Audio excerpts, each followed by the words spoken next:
This is Griffin Kemp with ESPN Las Vegas. I'm joined today by one of the most exciting and violent fighters on the UFC roster today.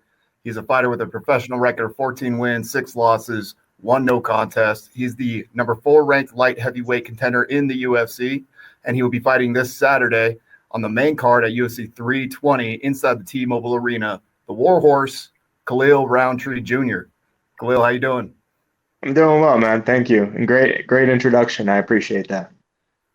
Absolutely. It's hard not to get excited when you get to interview a guy of your stature and all the things you've been able to accomplish in your career.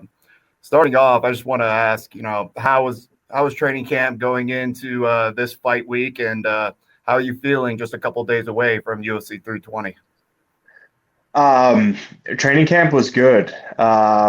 Very tough training camp for sure. And now that it's fight week and training camp has slowed down, it feels a little bit weird. It feels a little bit weird. But no, all is well. I'm healthy mind, healthy body, healthy spirit. So yeah, man, there's no complaints on my end. Sounds great. It's been not too very long since we've last seen you in the octagon. We saw you earlier this year in the summer in getting a unanimous decision victory over former UFC light heavyweight champion Jamahal Hill. I wanted to talk to you about the comments you made after that fight. You said that the approach you took was a lot more, well, in your words, you said you decided to fight smarter. You had a more calculated approach in fighting Jamahal. And that was a result of what you said was what happened in your fight with Alex Pereira back at UFC 307 in Salt Lake City, Utah. When you say you fought smarter, not so gun ho, what exactly did you change in your style, in your approach in that fight with Jamahal Hill? And is that the same kind of approach you plan on taking Saturday night against Jiri Procházka? That's a tough question to ask. I think that if you watch the fight, you can kind of see what I changed. You know what I mean? The energies were completely different. In the Alex fight, I was a bit more aggressive, and in the Jamahal fight, I wasn't. So the visually, it kind of answers itself. Yeah, so that's a tough one to really answer correctly. But yeah, it was just I had a little bit more patience. Yeah, I had a little bit more patience, and I wasn't necessarily in a rush to get out of the cage. I was there for I was locked in for the 5 rounds. And yeah, as far as Saturday goes, yeah, I'd imagine, we have 15 minutes, so no need to jump the gun and you know what I mean? Right. And rush. Yeah, so I just think it's just about growth and just being prepared for the fights, man. What's going to happen is going to happen. The best thing that we can do is just be prepared. No need to rush ourselves out of the cage. Yeah. Right. And I mean, a fighter with your style and what we've kind of come to know from seeing you in the octagon, somebody who so violent with such creative ways of striking, your leg kicks, your punches, everything you do. So I'm wondering how hard was it for you to kind of, change that style, like you said, going into being a smarter fighter, which I would say that, in prior fights, I would never say you weren't fighting smart, but you were fighting aggressively smart. And so I was just wondering, was there, after the Alex Pereira fight, was there a time where you and your camp kind of came together and, said, we have to change, we have to adapt?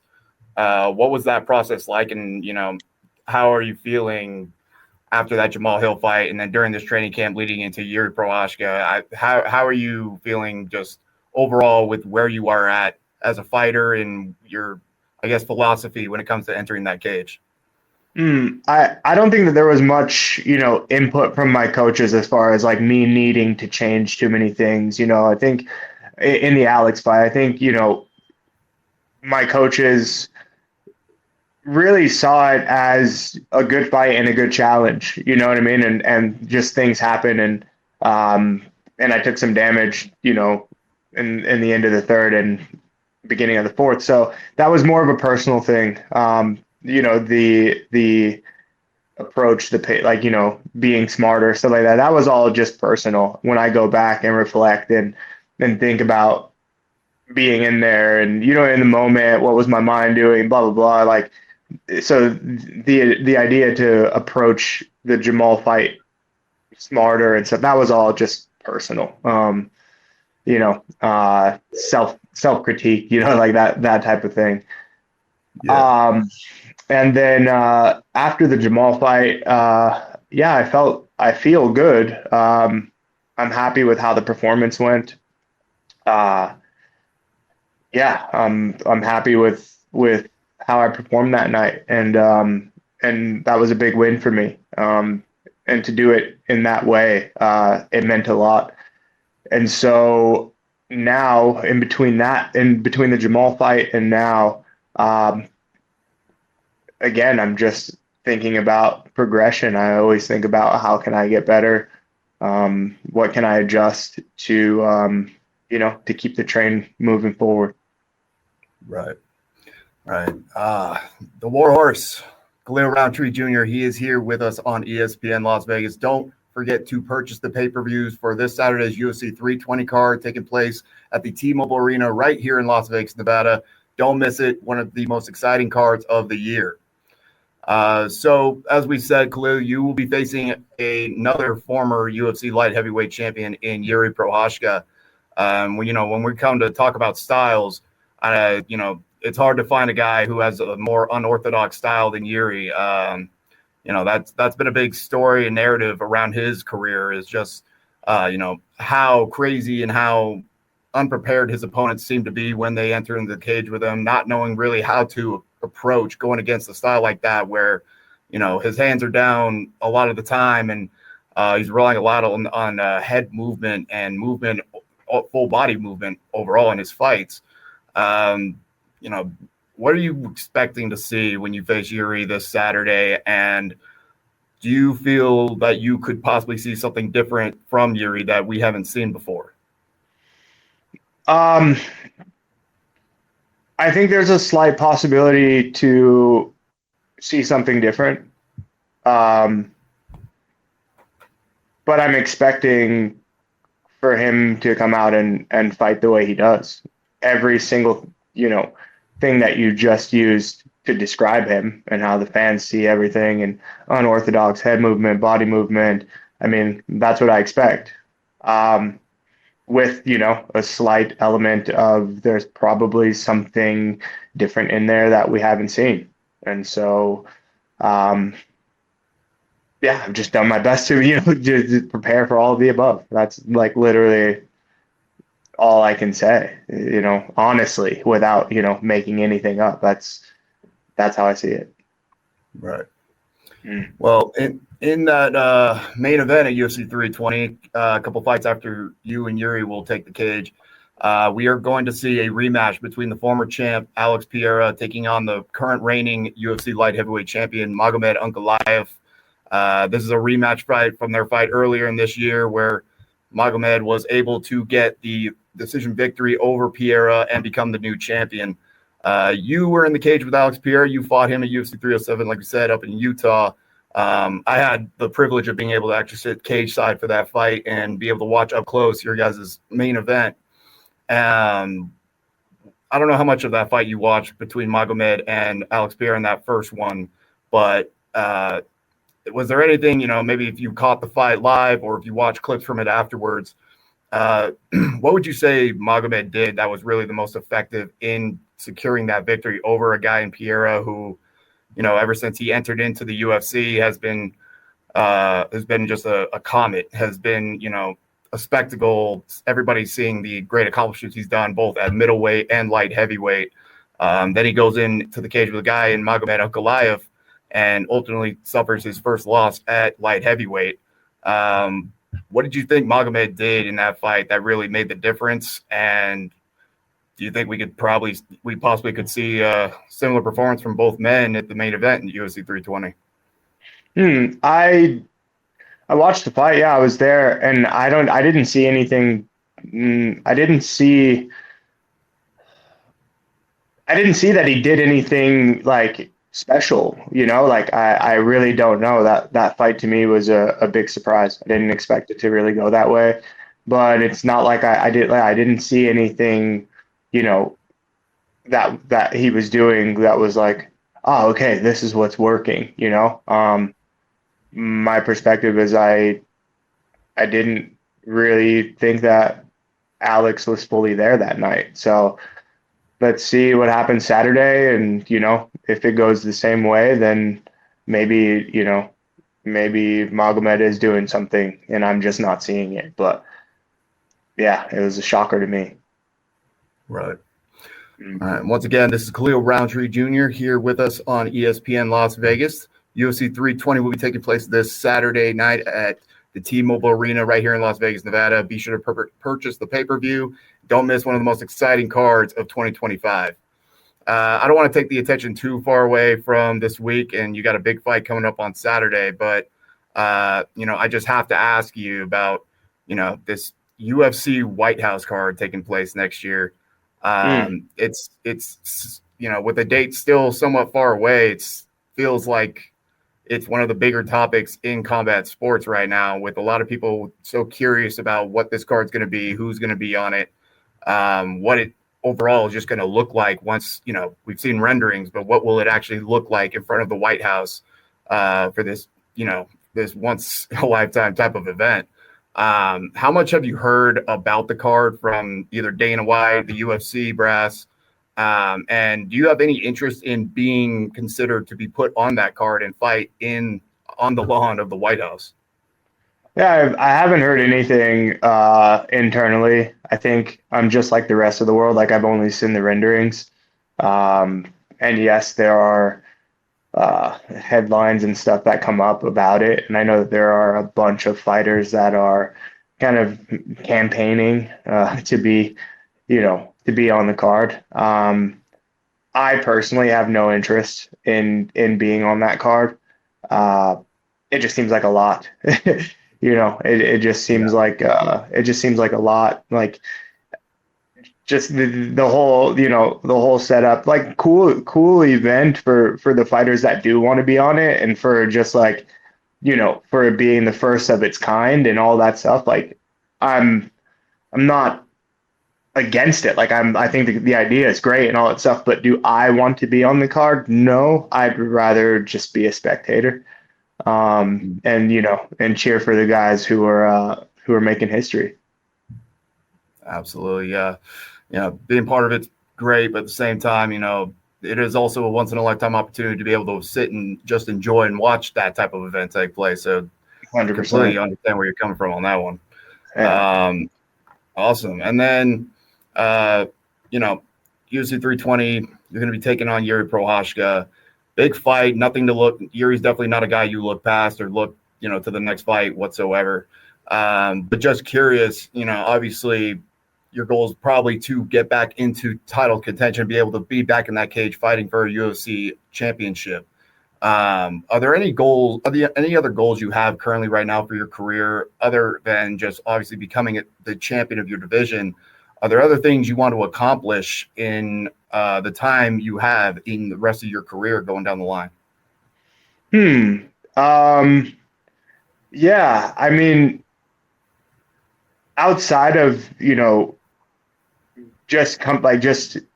going for the championship and becoming a champion, I'd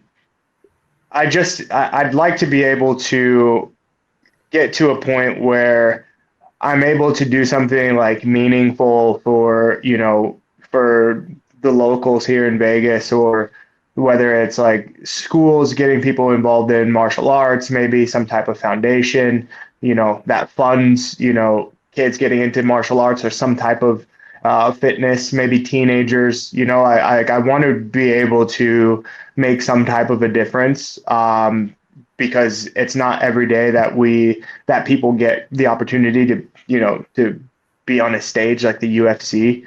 So when it's all over, like when my career is over and when I hang up the gloves, I want to be able to not only look back on the fights, but also like what was I able to do, as a person that's like on a big stage, and what was I able to give back, with, with the platform and stuff. So, I haven't spent too much time and focus on what it is exactly, but I know it's in my heart. And yeah, that's definitely one and a few of the things is just something to have to do with, with giving back to the city and allowing the young kids in the city to get into like martial arts or, just um, create a path for themselves, because I grew up in Las Vegas and we didn't have much. We didn't have much here. The city's changed a lot, but there are still tons of kids around the city that need help. They need an outlet. They need some type of direction, um, to kind of make it out of this place. And so, if I can be that, that guiding light, then that would be great, and that'd make me happy inside. Yeah. That's awesome. I mean, as somebody who, went to high school here in Las Vegas and has been in this community for a while, it's really awesome to hear a guy with your stature and, your status as a professional athlete wanting to give back to the city of Vegas. So I just want to let you know how much I appreciate hearing that. Oh, Um, thanks. yeah, of course. And Yeah, like so. I'll get One thing, yeah, like one thing I kind of want to add to that is, when I growing up here for me, we never like now we finally have sports. We got the Raiders, we got the Golden Knights, we got the Aces. I believe the A's are coming. So like now we're having sports, which is great because like sports is really good for community. Like every city in the country that has a local team, it brings them together, right? Everybody's cheering for, if you live in LA, it's like you're cheering for the Dodgers or the Angels or, the Rams. It's like it's that community. It brings the people together. Now Vegas, we're finally starting to get that. In boxing, we had Floyd Mayweather, but he just lived here. Like he wasn't like a Vegas guy. You know what I mean? Like Floyd Mayweather just lived here. He set his gym up here. Cool.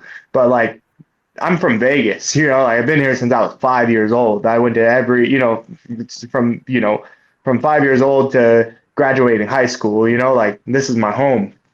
And so there's just a big part of me that just dreams of being, a Las Vegas champion. Like the Vegas people have a hometown champion.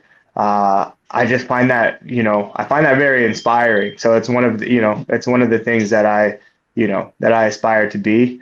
And once that happens, then, I imagine myself doing a cool like rally around town, maybe going back to my old high school, just stuff like that to really just show people like, hey, you can come from Vegas, you can be born and bred here, and you can really, be something. Don't get drowned out and blinded by the casinos and all that stuff. Like, Vegas is a great place, and you can make something of yourself. So I kind of want to be like a living, testimony, for the kids that were like me, younger, with kind of no direction. Once again, that is awesome to hear. And honestly, Khalil, if Las Vegas were ever to have a homegrown champion, I think Vegas would be very lucky if that champion were to be you very soon down the line. I'll get you on this last one. And once again, this is the Khalil Rountree Jr., the pride of Las Vegas. Be sure to buy the pay-per-views for UFC 320 to watch him fight former UFC light heavyweight champion Jiri Procházka on the main card at UFC 320 at T-Mobile Arena, taking place this Saturday. Don't forget to buy those pay-per-views. Catch this card. It'll be worth every penny. Final question for you, Khalil. I am a festive guy. We are all festive guys and gals here at ESPN Las Vegas. We have just entered into the month of October, so we all love Halloween around here. I just got to ask, what are your feelings about the holiday? Is it one of your favorites? And if you had to pick the scariest movie you've ever seen and that you would recommend to others if they're looking for a good scare this Halloween season, what would you say? Oh, man. Dang. Okay, so I find like I find Halloween to be pretty cool. I'm not super festive, but I do see it being cool. Like Vegas, we have haunted houses everywhere. I think we have some of the scariest haunted houses in the country, if anything, because these people go all in. The budget for haunted houses during Halloween season in Vegas is crazy. So, um, let's see. As far as movies go, man, I don't watch a lot of scary movies because they do just freak me out. Um, I think I don't know I don't know, man. I just any of the ones that have to do with just like spirits and stuff like The Conjuring and all that stuff, like, it just freaks me out. So if Yeah. you're looking to get scared, probably watch one of those. Um, yeah, and if you're visiting Vegas during the Halloween season, make sure you check out as many haunted houses as you can because um, they'll scare the crap out of you, guaranteed. 100%. Vegas really goes over above and beyond when it comes to this season. So Yeah. much to do around town. But, nothing more fun and exciting than catching the UFC 320 pay-per-view this Saturday at T-Mobile with the one and only Khalil Rountree Jr. Going on and taking on a guy in Jiri Procházka in the main event. Be sure to catch him and the rest of this card. It is going to be phenomenal. Khalil, once again, thank you so much for taking the time to speak with us, and good luck on Saturday. You're welcome. Appreciate you, man.